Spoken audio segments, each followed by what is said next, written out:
I've got Steve here. Yes, Judge. And Barry. Yes, sir. And I also have Niall. Yes, Judge. Over the years, you've also, the two of you, harboured an ambition, a dream, so to speak, correct? Yes. Yes, Judge. And what's that, Steve? Well, Barry and myself have always dreamt of releasing a song, especially a Christmas song. Did you write a Christmas song, the two of you together? Yes. When did you do that? It started in the September.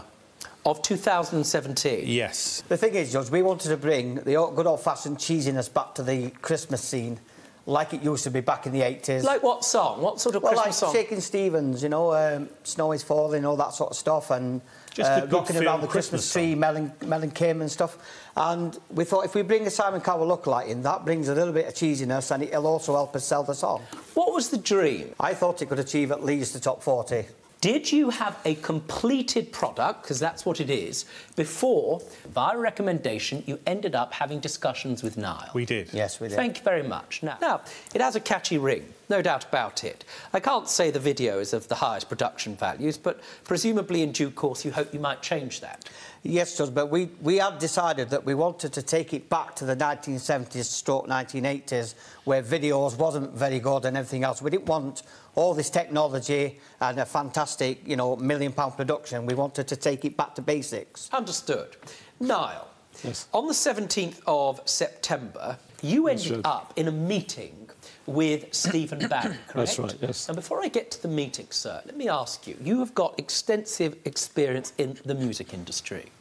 Now, I'm not going to refer to the artists that you've worked for, but you've provided me with some information, and I can assure you that I've read that. Yes. And I'm also completely satisfied that you have worked with, well, some extremely impressive talent. Thank you, sir. What did they want you to do for them, sir? All they really said to me was just to put the track out. Put the track out? Put the song out and make sure it got out to the right. Now, what did you understand that they meant by that? Well, normally what I would do, if I like the act, which these guys are good and it's a good video and a good song... You looked at it? So, yeah. Just pause. You listened to it? Yeah. Did you believe, having heard the song... Let's leave the video out of it for a second. I understand what you were trying to achieve. But just listening to the song, did you believe in your experience of how many years?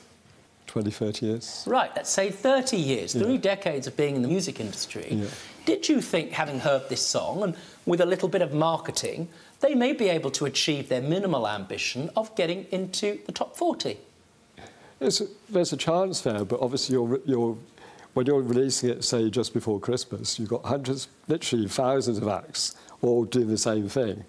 So you can't, you put the song out, but you can't force people to buy it. Now, at the time that you approached Niall, what do you say he promised to do for you, gentlemen? He offered this contract, and he said this would be released in 188 or 186 countries worldwide. Straight away, being naive and being new to the music industry, that thought, wow, that's massive. Right. We got something here. Listening to who he worked with as well, he sort of pulled names out of the hat. What were you promised by Niall, do you believe? Downloads in all these countries, released in all these countries, 186 countries, promotion, radio interviews. Pause. Promotion, radio interviews. Very important. What else? And then there was a mention of TV.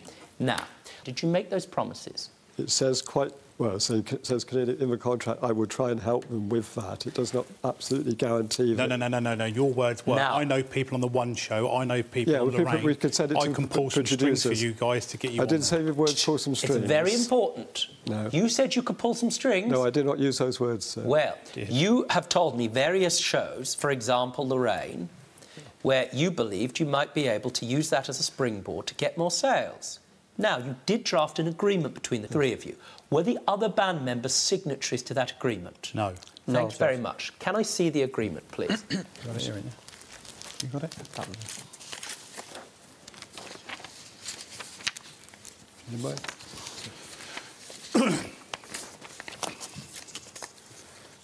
Now, there are various parts of this contract which I suspect, because I have an excellent clerk, that have already been pulled out even before I had the opportunity to look at it. First one is on page 3 at the top. If and when able, will assist the artist in promoting the tracks wherever possible with any radio, press or TV and internet radio, etc. Now, there's a very important clause in there. If and when able. What does that mean? If and when able. Can he do it? When he can do it? Is he able to do it? Not very clear in law, is it? Not really, no. Don't be stupid. Stay and watch the best Judge Rinder moments. And I'm talking. Understood? Don't be a moron. Subscribe to Judge Rinder YouTube channel. Right now. That's an order.